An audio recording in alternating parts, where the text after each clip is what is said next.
السلام عليكم، وحشتوني احلى متابعين في الدنيا. انا عارفه ان انا اتاخرت عليكم، بس النهارده راجعه لكم بوصفه حلوه قوي، وهي الكبسه السعودي بكل تفاصيلها. بعد الوصفه دي يعني مش هتجربوا احلى من كده في حياتكم. بس لو اول مره بقى تشوفوني، ما تنسوش تعملوا لي اشتراك في القناه وتعملوا لي لايك، ويلا على طول نشوف مكونات وصفتنا الحلوه دي مع بعض ايه. معايا هنا توم وجنزبيل مفروم، وهنا فلفل رومي وحامي، وكمان جزر مبشور، وكمان طماطم هنا مقطعينها كده مكعبات صغيرة، وبصلاية برضو مقطعينها مكعبات صغيرة. وهنحتاج صلصة معانا، وكمان هنحتاج البشور، القشر بتاع البرتقان. احنا خدنا الجزء اللي بره بس، مش الجزء الابيض، عشان ما يمررش معانا الجزء الابيض ده. بناخد بس الجزء اللي بره عشان بيبقى مليان بالزيوت العطرية. وطبعا البهارات بتاعتنا لومي وقرفة والورق لورا وحبهان. هنحط بقى هنا كده في حل على النار، هنحط معلقة من السمنة البلدي وكمان شوية من الزيت. لو مش متاح عندكم سمنه بلدي تقدروا تختاروا اي نوع انتوا بتحبوه او بتفضلوه، بس السمنه البلدي بتودي الكبسه دي في طعم في حته تانية خالص. اول حاجه هننزل بيها بقى البهارات بتاعتنا. البهارات بتاعتنا الصحيحه، ما تستخدموش في الوصفه دي بهارات للكبسه اللي هي جاهزه. جربوا وصفتي ان شاء الله هتعجبكم. اول ما البهارات كده تتشوح مع الماده الدهنيه وريحتها تطلع، هننزل بقى بالبصلايه بتاعتنا. هنديها تشويحه كده، احنا مش عايزين نحمر البصلايه، احنا عايزين لونها بس كده يكون ذهبي زي ما انتم شايفين. هننزل بقى بالفلفل الرومي والحامي بتاعكم بتاعنا. طبعا الكميات يا جماعه على حسب الكميه اللي انتوا هتعملوها. انا هنا حطيت نص واحد بس من قرن الفلفل الحامي، وقرن من الفلفل الرومي، علشان احنا معايا اطفال ما بحبش السبايسي قوي. بعد كده هنزل بقى بالجزر وهنديله تشويحه حلوه كده برضو. كل مكون هنحطه هنقلبه حوالي من دقيقه لدقيقتين كده، علشان المكونات بتاعتنا كده تكون ربع سوا كده. هينزل بقى بالثوم والجنزبيل بتاعنا الفريش. لو مش متاح جنزبيل فريش، تقدروا تحطوا جنزبيل بودر، بس الجنزبيل فريش حلو قوي بيدي طعم خطير. هنا بقى هنقلب طبعا دقيقتين زي ما اتفقنا. عايزه اقول لكم ان الريحه تحفه بجد. هننزل بقى ببشر البرتقال اللي احنا حطيناه. بصراحه اللي ما جربش بشر البرتقال في الكبسه فايته كتير جدا. لازم تجربوه، الايام دي البرتقال كتير، فجربوه مش هيمرر معاكم خالص، بالعكس هتشموا ريحه وطعم احلى ما في الحياه بجد. هننزل بقى كده بمعلقتين معلقه من الصلصه كده تكون محترمه. طبعا لو هتضاعفوا الكميه هتحطوا معلقتين. بعد ما نقلب كده الصلصه في المكونات كده وتمتزج كويس وتسخن كويس، هننزل طبعا على طول بالطماطم بتاعتنا اللي احنا مقطعينها مكعبات. الطماطم بقى هنقلبها برده، وهنغطي الحله لحد ما الطماطم تدبل وكل المكونات بتاعتنا دي تدبل. ما تقسوش قوي على المكونات، لان احنا عايزين يكون فيها الحلاوه بتاعتها، ما تتحرقش، عايزين كده المكون يكون لسه ماسك نفسه. خلاص كده كل حاجه بتاعتنا يعني اتشوحت كويس. هننزل بقى بقطع الفراخ. تقدروا تنزلوا باي قطعيه من الفراخ، فرخه كامله اوراق اي حاجه، وطبعا العدد على حسب افراد عيلتكم زي ما اتفقنا. هنملح بقى بملح وفلفل اسود، طبعا ده اساسي. وهندي بقى تشويحه كده للفراخ على كل جنب. تقريبا كل جنب هياخد له دقيقتين. وبعد كده هننزل بميه سخنه تكون بتغلي.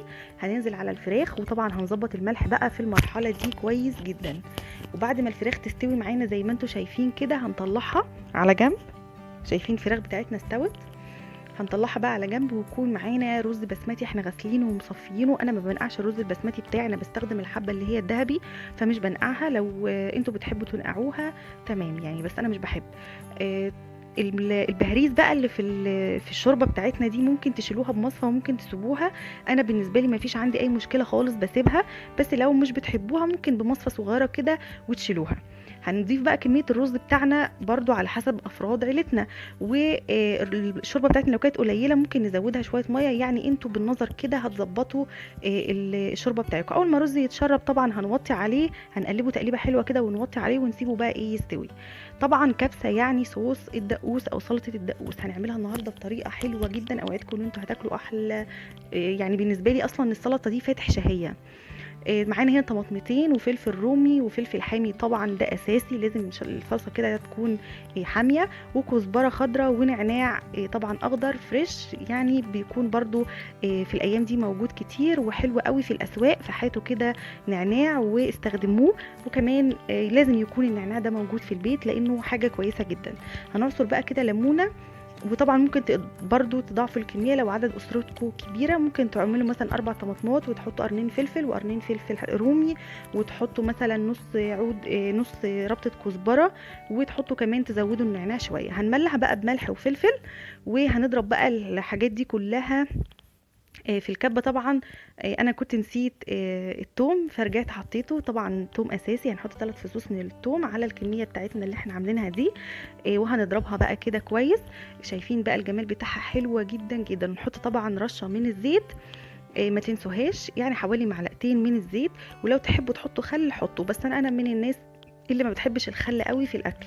خلاص كده السلطه بتاعتنا بقت جاهزه. عايزه اقول لكم اعظم فاتح شهيه ممكن تاكلوه جنب الاكل، وخصوصا بقى الاكلات اللي هي الخليجي زي الكبسه والمندي والحاجات الحلوه دي كلها، مشطشطه كده، وكل ما تحطوا منها على الاكل هتعوزوا تاكلوا تاني وتالت ورابع، بجد مش هتبطلوا اكل من كتر حلاوتها. خلاص هنا بقى الرز بتاعنا كده قرب يتشرب معانا، هنقلبه تقلبتين كده بالراحه عشان الرز بتاعنا ما يتكسرش، وهنوطي عليه النار ونسيبه بقى لحد ما يستوي معانا ويبقى بالشكل اللي هتشوفوه دلوقتي. خلاص كده بقى الرز بتاعنا خلاص اتشرب، شايفين بقى عامل ازاي، مفلفل جدا وطعمه هايل، بجد بجد طعمه حلو قوي. الشوربه اللي احنا عملناها بكل البهاريز دي يعني مخليه كل حاجه حلوه.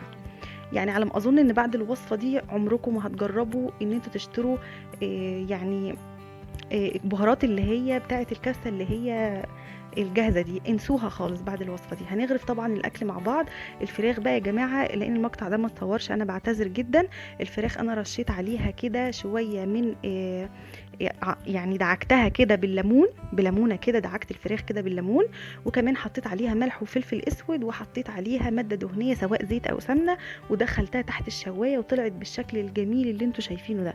عايزه اقول لكم ان الليمون بيديها لون وطعم خرافي، وجربوها كده على طريقتي وقولوا لي رايكم في التعليقات. هنغرف بقى الرز طبعا بالطريقه اللي انتوا تحبوها، وهنحط عليه بقى كده قطع الفراخ. عايزه اقول لكم ان اكله ووصفه متكامله وكلها في حله واحده، يعني من احلى الاكلات واسهلها، وكمان طعمه جدا جدا فوق ما تتخيلوا. انا بصراحه من عشاق الكبسه.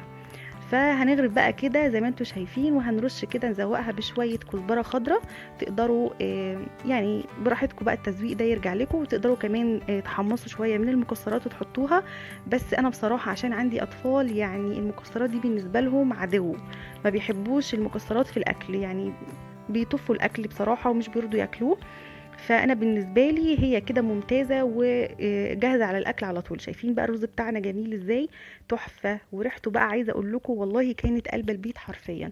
نفسي اجي ادوقكم كلكم يعني الاكله الحلوه العظيمه دي.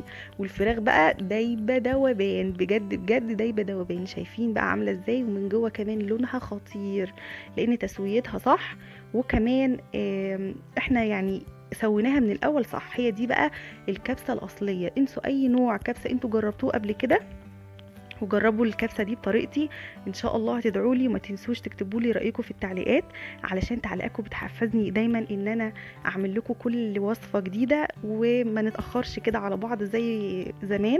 ان شاء الله هنرجع زي الاول وبقوه مع وصفات جديده ان شاء الله. بس بقى ما تنسوش تشتركوا في القناه عندي، وكمان تفعلوا زر الجرس، وتعملوا لي لايك كتير، وتعملوا لي كمان تعليقات محفزه كتير عشان استمر معاكم. واشوفكم ان شاء الله على خير في وصفات جديدة. مع ألف سلامة.